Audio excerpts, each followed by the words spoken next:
Tonight at first at 9, handling things, Army Commander Lieutenant General Shavindra Silva says that the country needs not be concerned by the Westminster Court ruling as the government and army are handling it. Out of the woodwork, alleged Swiss embassy victim finally meets with the Criminal Investigations Department to record statement on abduction as travel ban nears end. Warmer shores, Sri Lanka named the top country for warm weather travel by USA Today. Dengue strikes. Sri Lankan athletes contract dengue from Sugatadasa Sports Hotel premises. Health officer find damning evidence of inaction at site. All this and much more coming up on First at 9. This Sunday, the 8th of December 2019. මේ scene එකෙන් cut වෙන්න. Anti-germ mouthwash සමගින් එන close-up gel එක story එක start කරන්න. Hi. Hi. From AdaDerana, this is AdaDerana First at 9. Live from Studio 24 in Colombo.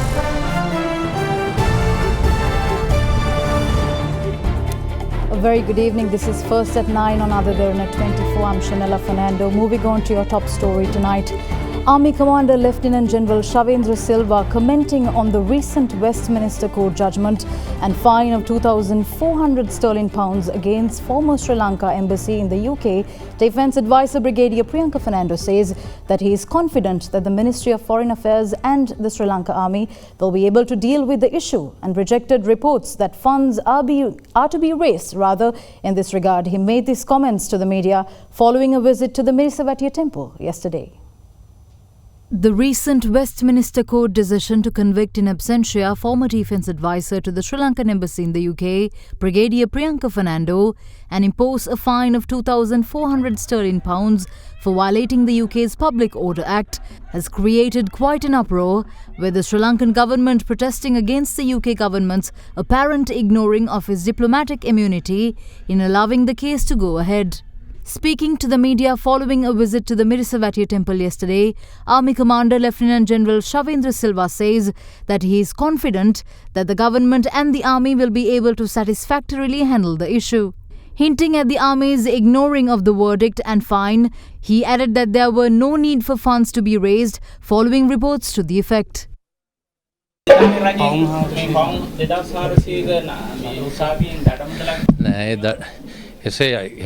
මෙමයන් කියලා තිබ්බට තාම අපිට ලිඛිතව දැනුම් දීලා නැහැ මේ සම්බන්ධයෙන්.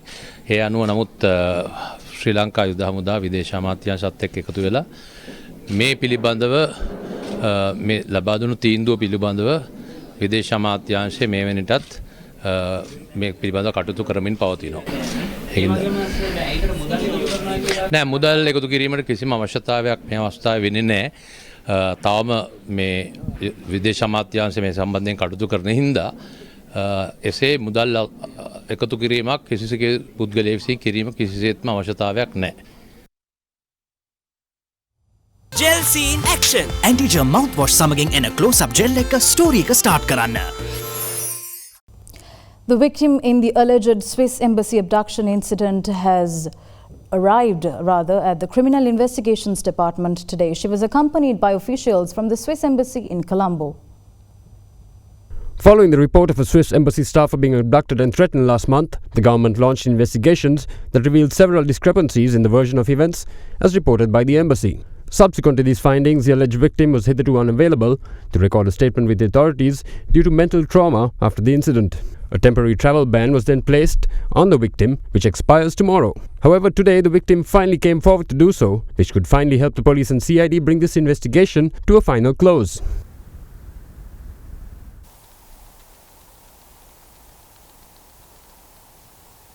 දරුවාගේ අස්ථි ප්‍රතිශක්තිකරණ පද්ධතිය සහ මානසික ක්‍රියා නිසි පරිදි පවත්වාගෙන යාමට දායක වන කැල්සියම්, විටමින් C සහ යකඩ අඩංගු මයිලෝ සමගින් පෝෂණයෙන් ඉදිරියට. ඕනෑම ප්‍රමාණයක ටීවී සහ 50ක් දක්වා වට්ටම්. දිවයින පුරා Soft Logic සහ Soft Logic Max ප්‍රදර්ශනාගාරවලින්.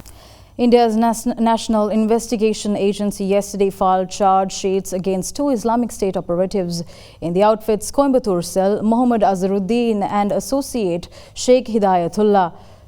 The two suspects were found to have had significant contact with Easter attack mastermind Zaharan Hashim and were planning similar attacks in Kerala and Tamil Nadu.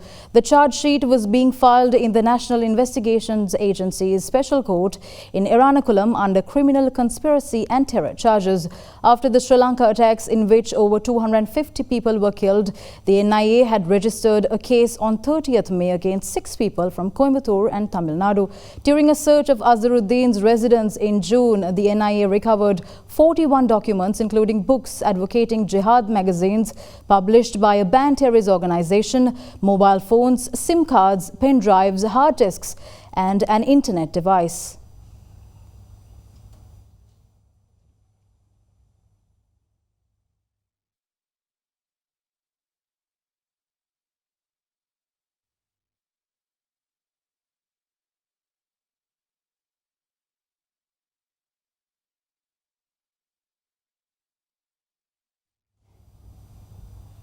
Chief incumbent of the Kalaniya Raja Mahavihara temple, Professor Venerable Kollupitiya Mahinda Sangharakkhitha Thera, called on the public to support President Gotabaya Rajapaksa in developing the country as envisaged by himself. The Thera made this request during the head of state's visit to the temple last evening. President Gotabaya Rajapaksa arrived at the Vidyalankara Pirivena in Paliyagoda last evening. A Pirit chanting ceremony was conducted to invoke blessings upon the President by Venerable Velimitiyave Kusala Dhamma Thera.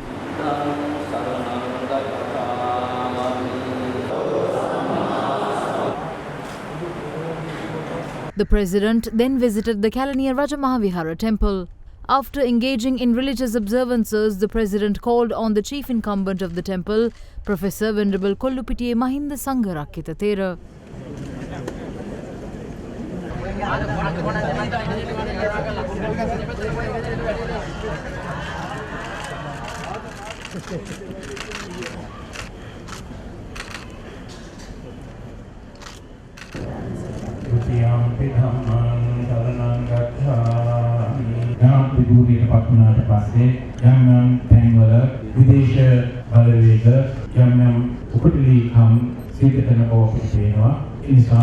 එතුමාට ශක්තිමත් ආණ්ඩුවක් පිහි කර ගන්න ඕන කරනවා. ඒ තුළ එතුමා ප්‍රාර්ථනා කරන්නා වූ අපේක්ෂා කරන්නා වූ ආර්ථික සංවර්ධනය, සමාජයේ දියුණුව, ඒවගේම පුද්ගල සංවර්ධනය මේකේ ඇති කරලා නව සමාජයක් බිහි කිරීමට එතුමාට ශක්තිය ලබා දී යුතු වෙනවා. The Ministry of Health today said that a sum of 1 billion rupees has been obtained from the Treasury for the purchase of 24 essential drugs for the cancer hospital at Maharagama. The hospital director said that a shortage of cancer drugs was created due to weaknesses in the administration of the Medical Supplies Division. The Government Medical Officers Association constantly voiced concerns about a shortage of drugs in the main hospitals of the country. රාජසේනරත්න විශේෂයෙන් පහුගිය මේ අවුරුද්ද තුල ඖෂධ සැපයුම් කරුවන්ට ගෙවිය යුතු මුදල් රුපියල් බිලියන 20කට අධික ප්‍රමාණයක් තියෙනවා ගෙවන්න නැතුව පොළු තියලා. ඒ නිසා ඉදිරියේදී එයාට ඖෂධ සැපයුම් සඳහා මේ මුදල් එයාට ගෙවන්න සිද්ධ වෙලා තියෙනවා. අපිට ලැබෙන වාර්තා අනුව තවමත් අඩු වැඩි වශයෙන් රජයේ රෝහල් වල ඖෂධ හිඟයක් තියෙනවා. ඉදිරි කාලය තුල මේක වඩා දරුණු වෙන එක වළක්වා ගැනීම විශාල අභියෝගයක්. Meanwhile, the director of the Apeksha Hospital in Maharagama told AdaDerana that the situation is a result of the shortcomings of the administration at the Medical Supplies Division. මාස 8ක විතර කාලෙකින් නම් පිළිකා රෝහලේ ඖෂධ හිඟයක් තිබ්බා.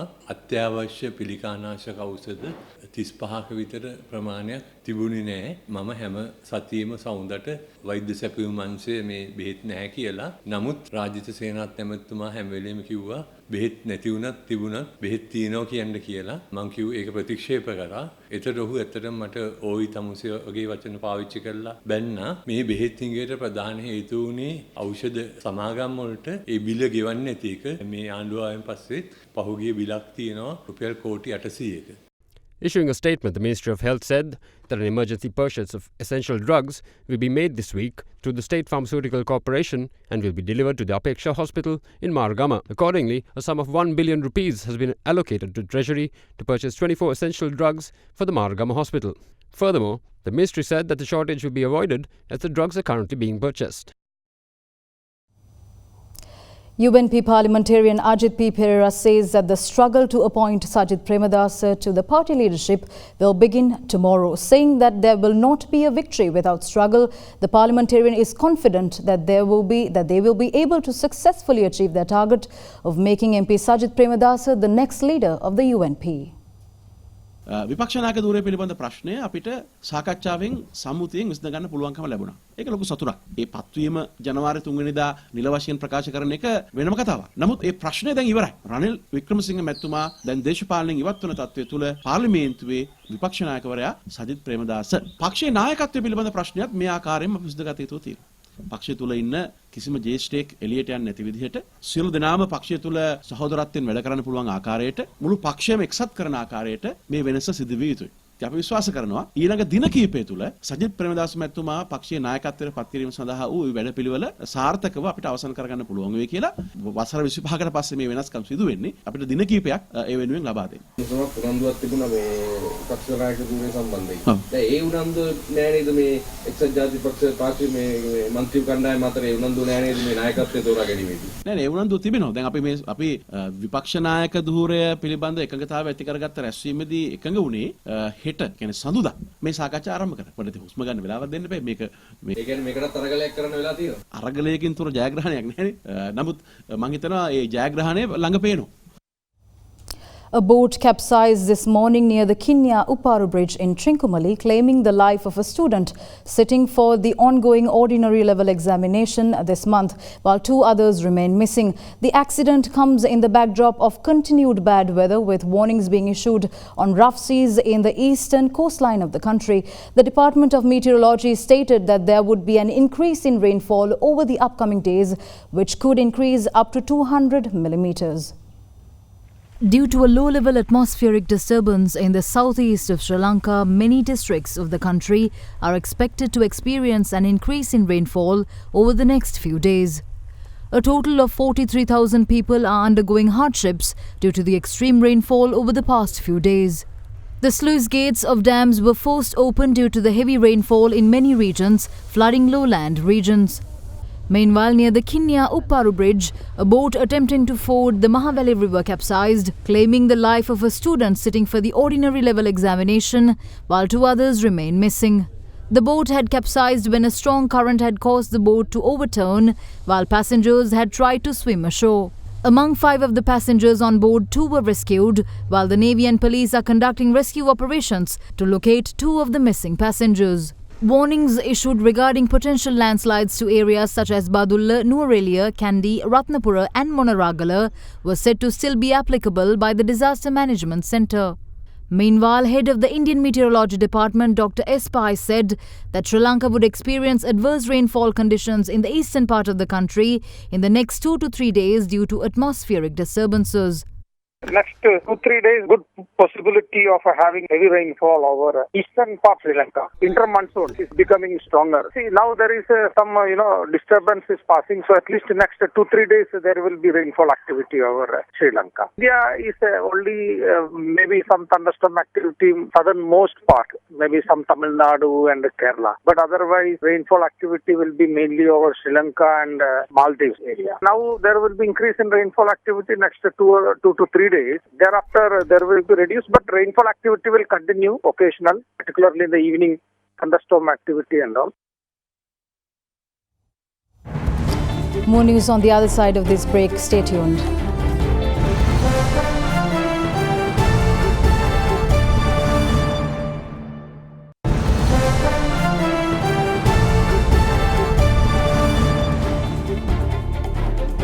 You're with First at 9. Now, following the President's pledge to reorganize and empower the country's intelligence capabilities, Brigadier Suresh Sally has been appointed the new director of the State Intelligence Service. This is the first time a military officer has assumed the head of the country's state intelligence arm, which is traditionally headed by a senior police official. He replaces senior DIG Nilantha Jayawardena, who has been reassigned to the police headquarters.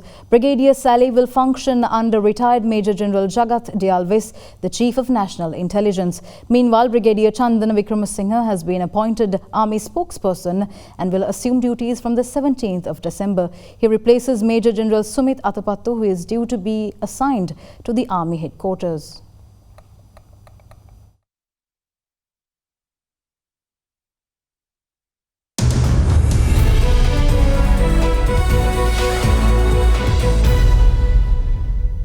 In our business news, spelling a positive move for the country's ailing tourism industry, Sri Lanka has been ranked as the world's #1 from a list of 20 tourist destinations as the best warm weather destination to travel to during the month of December. The ranking was compiled by the www.usatoday.com website. Sri Lanka's tourism industry is currently still recovering from the deadly Easter Sunday attacks in April. The attacks came just after the country was named the #1 tourist destination in the world, and the subsequent lull in tourist arrivals spelled a death knell for one of Sri Lanka's biggest revenue earners. Indicating a change in the country's international perception of its current security situation, an American website USA Today ranks Sri Lanka #1 in a list of 20 as the best warm weather travel destination in the world this week.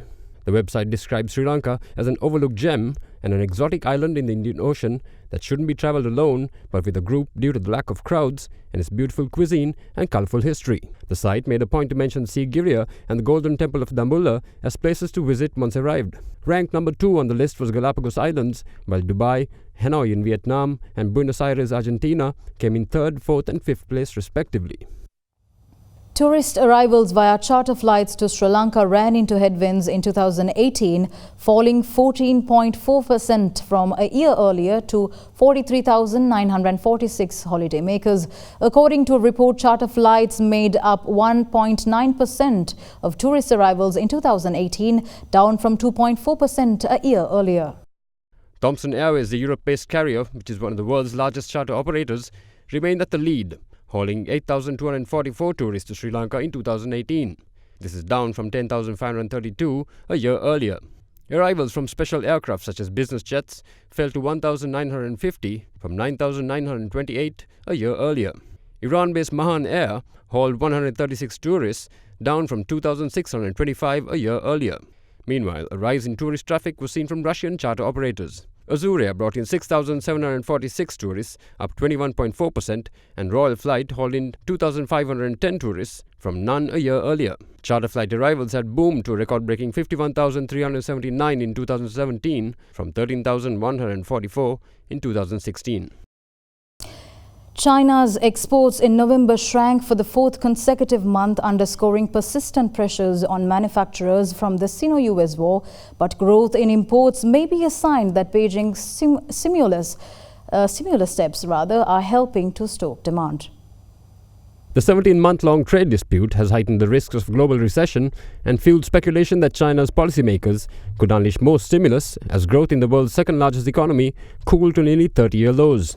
Overseas shipments fell 1.1% from a year earlier last month, customs data showed on Sunday, compared with a 1% expansion tipped by a Reuters poll of analysts and a 0.9% drop in October. Imports unexpectedly rose 0.3% from a year earlier, marking the first year-on-year growth since April and compared with the 1.8% decline forecast by economists. After months of tense negotiations, California's bankrupt power producer Pacific Gas and Electric said today it had reached a $13.5 billion settlement with victims of some of the most devastating wildfires in the state's modern history. The agreement helped smooth the way for the beleaguered company to emerge from bankruptcy. It filed for Chapter 11 protection in January, citing potential liabilities in excess of over $30 billion from wildfires in 2017 and 2018 linked to its equipment. State fire investigators in May determined that PG&E transmission lines caused the deadliest and most destructive wildfire on record in California, the wind-driven campfire that killed 85 people in and around the town of Paradise last year. They likewise concluded that PG&E power lines had sparked a separate flurry of wildfires that swept California's wine country north of San Francisco Bay in 2017. International and sports news on the other side. Don't go away.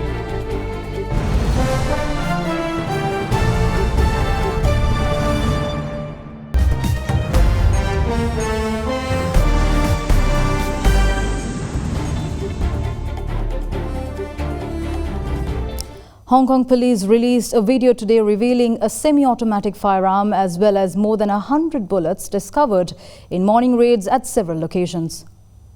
A police spokesman said that police intelligence suggested the firearms were meant to be used by radicals to disrupt a major rally to be held today.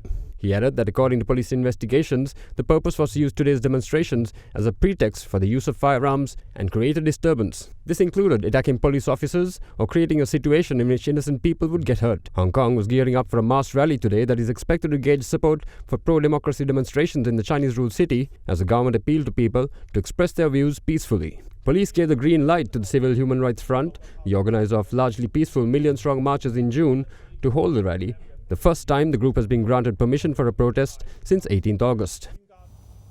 As the 78th anniversary of the Pearl Harbor attack was commemorated this week, veterans from the event gathered in Hawaii to remember the deadly attack that brought the United States into the Pacific theater of operations in World War II. A handful of aging US military veterans who survived the surprise Japanese bombing raid that drove the United States into World War II marked the 78th anniversary of the attack in a ceremony at Pearl Harbor in Hawaii. The Japanese air and naval assault on 7th December 1941, a date that US President Franklin Roosevelt said will live in infamy, took 2,390 American lives. It shook a country that had been so focused on the war in Europe that it had lost sight of the threat posed by Japan, according to historians. The United States declared war on Japan the next day. Japanese forces attacked with torpedo planes, bombers and fighter planes, bombing the US fleet moored there in the hope that destroying US power in the Pacific and keeping the United States out of the war. Nearly half of those who perished at Pearl Harbor were sailors aboard the battleship USS Arizona, which sank early in the attack, sending 1,177 of its 1,400-member crew to their deaths. The attack led to the United States entering World War II and the eventual defeat of Japan in August 1945. Days after US atomic bomb attacks on Hiroshima and Nagasaki killed hundreds of thousands of civilians. The number of aging survivors able to attend the annual commemoration ceremonies of the Pearl Harbor attack has been dwindling steadily over the years. Fewer than 200 survivors of the attacks there and on other military bases in Hawaii were alive in 2016. Air raid sirens sounded in southern Israel last night as rockets were allegedly fired from Palestine and were seen to have been intercepted by missiles from the Israeli dome defense system. 3 projectiles were fired from the Gaza Strip towards Israeli territory. 2 of them were intercepted by the Iron Dome system, an Israel Defense Forces statement said. No Palestinian persistence group in Gaza has claimed responsibility for the attack.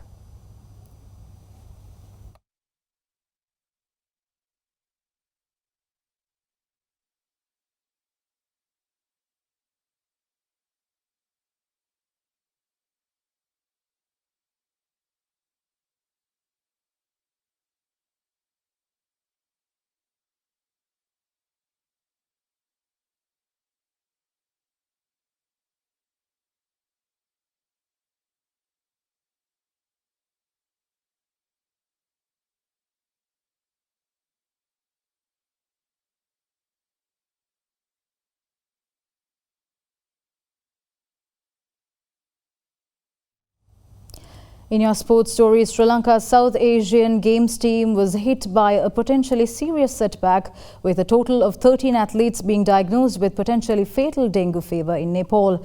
All the stricken athletes had been housed at the Sugatadasa Stadium's hostel facilities before leaving for the 13th South Asian Games in Nepal. Following this, a dengue inspection was carried out by Colombo Municipal Council public health inspectors on the premises and serious violations discovered. Public health inspectors from the Colombo Municipal Council inspected the sportsmen's hostel facilities at the Sugatadasa Stadium today following reports of 13 Sri Lankan athletes being diagnosed with dengue fever in the midst of the 13th South Asian Games in Nepal.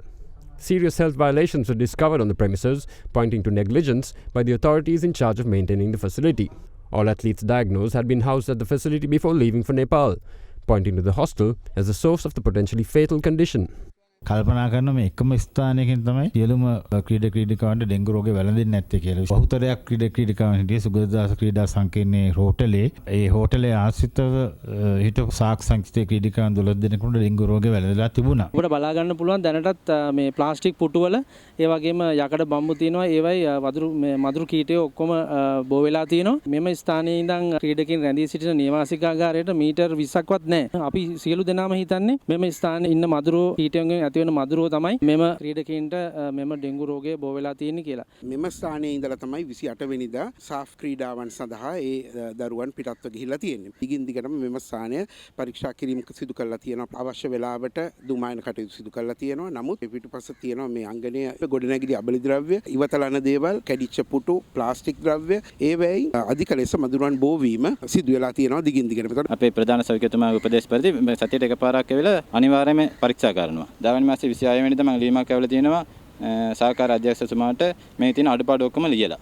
මේ ආබේදිවේ මේ එමදාම තියෙනවා එමදාම එනකොටත් මේ සතියට එකපාරක් යනකොට මේක කීටම වෙනවා. ඒකට අනුව උත්තරයක් දාලා තියෙනවා. ඒක අපිට 8 නොවැම්බර් 8 වෙනි මාසේ ලියුම හම්බුණා. ඒකෙන් අඩුපාඩු ගොඩක් හරිගස්සලා තියෙනවා කියලා ලියුම දාලා තියෙනවා. ඊට අමතරව 11 වෙනි මාසේ 25 වෙනිදා මේක ආපහු පරීක්ෂා කරා. ක්‍රීඩකයෝ ඔක්කොම ගියේ 28 වෙනිදා. නොවැම්බර් 25 මේක පරීක්ෂා කරනකොටත් මේ වගේම අඩුපාඩු තිබ්බා. ටයර් වලින් ඔය මේකෙම කිට්ටිය තවුණා. ඒකට අපි නීතිමය මාර්ගයටත් ඉදිරිපත් කරලා තියෙනවා. දෙනුත් අපිට බලන්න පුළුවන් આવත් 10 පොලක විතර කීටෝ ඉන්නවා තාම දෙනුත්. අපි නීති මගින් මේ වන විටත් කටයුතු කිරීමට අවශ්‍ය සියලුම කටයුතු සිදු කරලා තියෙනවා. ඉතින් මේ වහාම පැය 24ක් ඇතුළත දැන්වත් මේ ඉවත් කිරීම අත්‍යවශ්‍ය කටයුත්තක් ලෙස සිදු කරන ලෙස මම නියෝග කරනවා. ඒ වගේම එය කරේ නැත්නම් අපිට තව දුරටත් නීති මගින් කටයුතු කිරීමට සිද්ධ වෙලා තියෙනවා. In your international sports, Manchester United claimed victory against Manchester City in the Manchester Derby last night, shocking the defending champs with a 2-1 display at the Etihad Stadium. This defeat leaves Manchester City's race to catch up to table leaders Liverpool all the more difficult. City was only able to secure a goal in the 85th minute after goals from United's Marcus Rashford and Anthony Martial. United defended strongly throughout the games as City's front three posed a significant threat. This was Man City's 4th defeat of the season, whereas United were raised to up to 5th place in the table and just 8 points behind City. This win was United's 2nd in a row after their win against Tottenham last week, marking a surprising turnaround after disappointing results so far.